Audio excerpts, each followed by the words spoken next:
Got it. Welcome, LA Progressive Readers. Today we're going to be sitting down and having a chat with Cecily Myart-Cruz, who is the president of UTLA. Well, Cecily, why don't you tell us what is UTLA? What is your mission? How long have you been president? Go ahead. All Have a right. go at it. Well, thank you, Sharon, for having me, and hello, LA Progressive Readers. My name is Cecily Myart-Cruz. I am the president of United Teachers Los Angeles. Our organization is 52 years young, and I am the first Black Latina at the helm of UTLA, 36,000 members, spanning over about 900 work sites, and serving about between 500 and 600,000 students of LA Unified. So UTLA is the second largest local in the entire country. So I like to think of us as a badass teachers union because we are. Our mission and vision is not only to advocate for our members that have about 65 job classifications, but really about what we do for our babies, our students. And that advocating is central and center to what we do. We are unapologetically going to lift up Black Lives Matter. We are unapologetically going to lift up ethnic studies as a right, not a privilege, and to make sure that our most marginalized communities are heard, are seen, and are addressed with care, with love, with purpose, and humanity. Wonderful, wonderful. Now, I heard you say did you say 900 facilities? Yes, 900 school sites that range from deep in San Pedro all the way spanning over to Pacific Palisades, all the way downtown, all the way into Boyle Heights, and then all the way into the West Valley, West and East Valleys. Right. So the valley that you're talking about is the San Fernando Valley. San Fernando, West Hills, Panorama City, Right. Sun Valley, we cover all of those places. Right. Right. But you don't cover like Pasadena. So not the San Gabriel Valley and Right. not Glendale or Long Beach. They all have their own unified school districts. That's correct. Awesome. Awesome. But that's a huge geographical region. Yes. And I'm imagining a geographical region that just has a wide variety of ethnicities, races, and you're challenged with meeting the needs of lots and lots of different kinds of people with different needs. Do you want to talk a little bit about that? Sure. And that is the challenge, right? We have some within, and I would say within any urban school district, you'll have pockets of extreme poverty, but then you have pockets of extreme privilege. Some schools that are in our jurisdiction, have the luxury of having, PTAs where families can provide extra money for lower class size. But then you can go down to South Central or in East LA, and you don't have that luxury of having a PTA. You don't have that luxury of being able to bring in those kinds of dollars to reduce class sizes. And that is exactly why we have to push our district to not just think in terms of haves whoever has the most, let's do that. We actually have to look at equitable funding, and what looks like equity to you may not look like equity in our low socioeconomic schools. And so, we want to make sure that every student has a well-resourced school. And when we're talking about our schools, we're talking about public schools, public education. We know that that is a common good. And it is our job as a teachers union, as an educator union, to push those fundamental ideals on behalf of our members and the communities in which we serve. Wow, you just said something to me that taught me something. I did not come up through LAUSD. I was born and raised in New York, but I did have two children who came up through LAUSD. And full disclosure, my son, Wade Kyle, also is very active with UTLA. He is also an educator with LAUSD. My daughter is not, but both of my children went up, were educated in LAUSD, and I never quite understood how the economic inequities could impact class size. So Yeah. could you talk a little bit about that? How is it that in some communities we have challenges of class size? Why isn't class size spread out evenly? Can you talk about that? Absolutely. And so we had, decades ago, where we had something called class size reduction. And class size reduction was something that, ended up being on the ballot. People voted for that to normalize class sizes, and elementary class sizes were 20-1, right? So you had, pre-K, kinder, all the way to third grade as 20-1. And so 20 kids, one educator in the classroom. That served a great purpose, and it went away. But what happens when you do a 20-1 all the time, right? And you don't build out that formation for fourth, fifth, sixth, all the way to 12th, then you're going to have this bottleneck that travels, right? So my 20 kids mixed with your 20 kids go to one classroom, that's 40 kids. That's a problem. And then you end up with combo classes and so forth and so on. And so it just builds upon it. But it's really on the legislature. And that's where I'm going to lay that piece. Is the legislature of California that can do something about class sizes across the board. They need to do that because our students deserve to have the very best education. Educators are literally strapped with everything.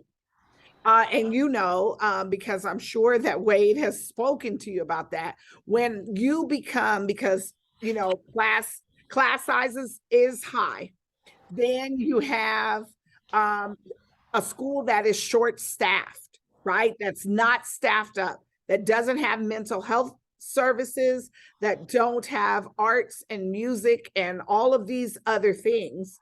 Then the educator of record, the role carrying educator, now has to do the jobs of all these other folks for our kids because we have not staffed up. And so what happened in and through this pandemic is that really the covers were blown off from the decades of disinvestment that have been plaguing our schools. So that to me is the neoliberal agenda, right? Absolutely. It is to say districts are broke on purpose, right? They're broke. There's a crisis that happens. Oh my God, we got the teacher shortage, right? Then what is going to happen? Schools will be starved. And then who gets the blame? Educators will take the blame. It is a playbook that has happened through the test of time. It happened in New Orleans. New Orleans right now has 0 public schools. Every school in New Orleans is a charter school. And why did that happen? After Hurricane Katrina, it's what Naomi Klein describes as the shock doctrine, right? There's a crisis. Now we got to go in there and we got to do all of these things, but it doesn't benefit our babies. And so, like, we as the public have to expand our thoughts, expand our minds, and we cannot leave educators out of the conversation. Educators are the first line defenders on the site. And I would also say our students. If you ask our students what they need and want, it's going to be very different than what the district superintendent and administration wants. Students will say, we want music, we want dance, we want things that are going to bring us joy. We don't want test prep and all this extra standardized testing. Why are we doing that? That's like, to me, it's the definition of insanity. Yeah. I keep doing something over and over because I think it's going to work, but it in fact does not. And so thank you for all of that information. There is an accompanying piece that I'm going to write that goes along with this video, because I want to expand upon the word neoliberalism, and I think you really hit the nail on the head when you talk about the source. The roots of the problem are definitely rooted in the neoliberal agenda that's been at play for at least the past 45 years since the issuance of the Powell memo and on. So I'm going to expand upon that in the writing. But for our interview, because I don't want to make it too long, I want to talk about the demographics of of UTLA and of the LAUSD that are most harmed by these neoliberal methodologies. Which group is impacted in the most negative way? I would say our Black and Brown folks are most impacted by a neoliberal agenda, because you can take a look right now at Crenshaw High School, just as an example. Crenshaw High School back, a few decades ago, you have a campus that had probably between 3,000 and 4,000 students at one time, right? 4,000 students, classes, abundant classes, so forth and so on. And then right now, if you take a look at that campus, there are probably between 300 and 400 kids on the campus. Yeah. 300 and 400. And then you have to say how many charters are on Crenshaw's campus. So all of the parts have been taken off and devised and such. And so you have probably about 3 charters that sit on the base of Crenshaw High. So you have a very small population around the radius of Crenshaw. You have anywhere between 10 to 15 charters. So now you have this encatchment, or just encroachment of kids from Crenshaw going to all these charters. And then you say, well, why does this happen? And when you starve a school, when you deny resources and access, and you don't bring in the resources, you are about absolute divestment and not an investment and infusing of resources and materials and money and so forth, then you will have what you have right now. Because at a 300 to a 400 campus, eventually what will happen is the district will say, what we want to do is close the school. And it sets itself up for a school closure. It's much like what we're seeing in Oakland They're fighting a huge fight around school closures. And there's a campus that is much like Crenshaw's, called McClimate's High School, that is also facing the exact same thing in the heyday. And we're talking about a historically Black school. In the heyday, had 4,000 kids. They're down to 300.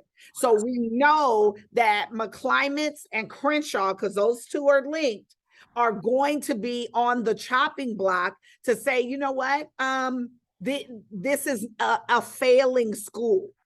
Take it back to Jeb Bush, the governor of Florida, naming actual schools as failing schools, putting a banner and telling you all the people at this school are failing. So I want to talk a little bit about some of the successes that you've experienced in your tenure as the president of UTLA, and then I also want to talk about the lack of Black and brown, but particularly Black and Black male leadership, both at LAUSD and at UTLA, and the lack of representation in Black male teachers. But let's talk about your successes. So the successes, I think, coming on in a pandemic, July 1 of 2020, there is no playbook to start your tenure as a president of a second largest local in a pandemic. That said, what was the most paramount, the most important, was making sure that our members knew that we had their back. We had to make sure that COVID-19 protocols and safety strategies were top-notch. We refused to go back into schools until we had access to the vaccines. We didn't want to do what New York and Boston had done, that kind of yo-yo approach, starting back school and having to come out because they had so many folks infected with COVID-19. We had very minimal. We didn't come back into the buildings until April of 21. So we were able to really capture the essence really of a gold standard that people around the country envied. I think that was a success and a victory, really, because we were able to stand and deliver and have high quality instruction online for our students, and actually be as creative as possible. I think another victory and success was just maintaining and really just being there for our educators.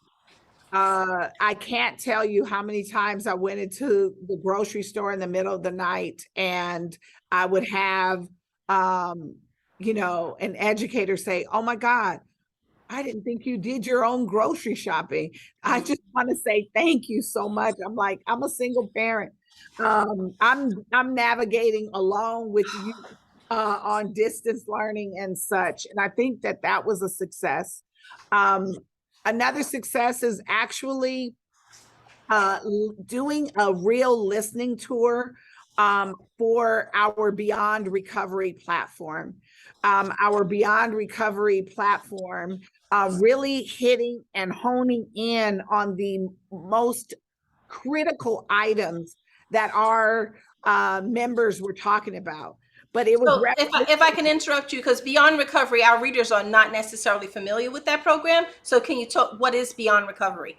Right, because it's going to take beyond a recovery coming in and out of a pandemic. So what we did was actually identify, or had our members identify, what were the actual needs that would get them out of what they felt could get them into a recovery.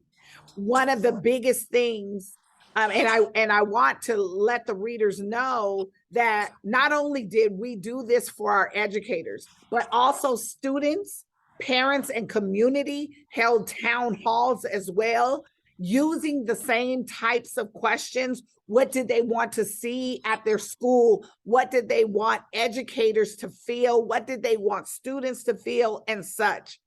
And then we put all of it together into one pot. And I want to tell you that the number one was the recruiting and the retaining of educators. And the only way you're going to recruit and retain educators is if you pay them with a livable wage and make sure that it's worthy, right? So we needed to do that. We wanted to make sure that we had adequate green spaces for our kids. I mean, that's huge, especially with global warming, the asphalt. You go to some of these schools where they don't have greenery, they don't have shade to even relax or be cool.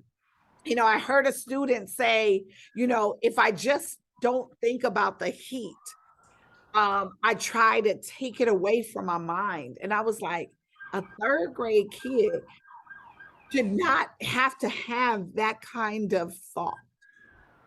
So we have to do something different. And, you know, our students tell us when we're talking about a safe school climate, what we're talking about is making sure that we're not criminalizing our babies coming to school. They are already being criminalized coming to school with the amount of police presence. You know, you have a kid walking with a hoodie with their earphones in. We've seen that story before with Trayvon Martin. And for me and for us, it's very clear that we want to make sure that as our babies are getting to the door, that they are not turned away, that they are taken for who they are, and because they're beautiful, brilliant beings. So those are just some of the things. We want equitable funding, as we spoke about a little bit earlier. We want to make sure that special education, we know special education is general education, and we got to close the loopholes on special ed in whole ways to make our babies whole.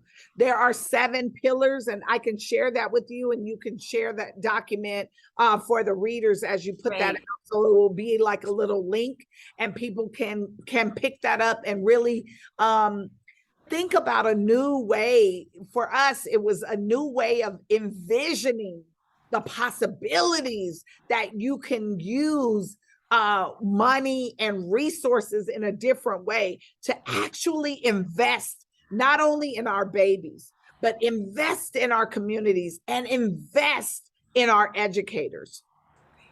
Thank you so much, Cecily. Now, finally, I do want to talk about the Black student achievement gap, and I really want to focus on young Black males, boys as students, Black male teachers, Black male leaders, and there seems to be a deficit of Black male leadership, of Yes. Black male teachers. Yes. And I am not a social scientist, but just common sense would tell me that when a child is looking at someone to model themselves after, if there is a void in their lives, they don't have the necessary models. So talk about UTLA's plan for rectifying that.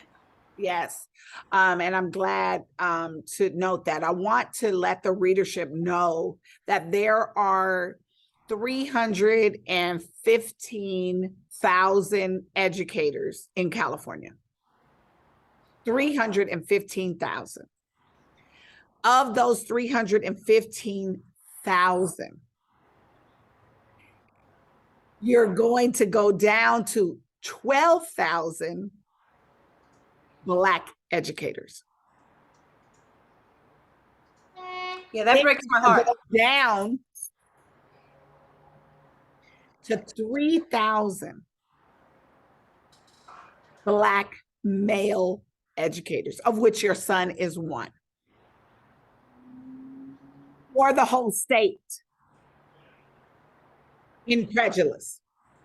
So already you can see the disparity, you can see the gap. And so for us, it's actually trying to find, where are the Black men? Where are they? Where are they? Where are they? And we want them to come in, not only into working with our babies, but also coming into the union. I said at the top, 52 years, we have yet to have a Black male president. We have yet to have a Black male leader amongst the leadership ranks. 52 years. That's right. So this is means obvious. It goes not only to our union, but also at the district. I don't know what I've seen a few Black men leaders at the district. I don't know how many there are, but I would say there's a disparity there amongst that. And so what steps are being taken to remedy that? Yes. So the students, and I hope that the readership will go to Instagram. Our student leaders have Students Deserve. It's students_deserve. They are on Instagram. And what they have done is actually craft a motion called Black Student Achievement Program, BSAP. And so what they said was, we want to get some of those dollars from the LA school police budget. So our school police budget, not LAPD, LASD, our school police budget is $70 million. So what the students did is take $25 million from the school police budget to start the Black Student Achievement Program. So what is the Black Student Achievement Program? It's actually bringing in psychologists, counselors, PSAs, witch counselors, stereotypically Black, and looking for an eye towards Black men. That program has been doing stellar work, and I credit our students from LA_students deserve for thinking of this idea and pushing it to fruition. Every school that has a higher percentage of Black students, the BSAP program is on their campus.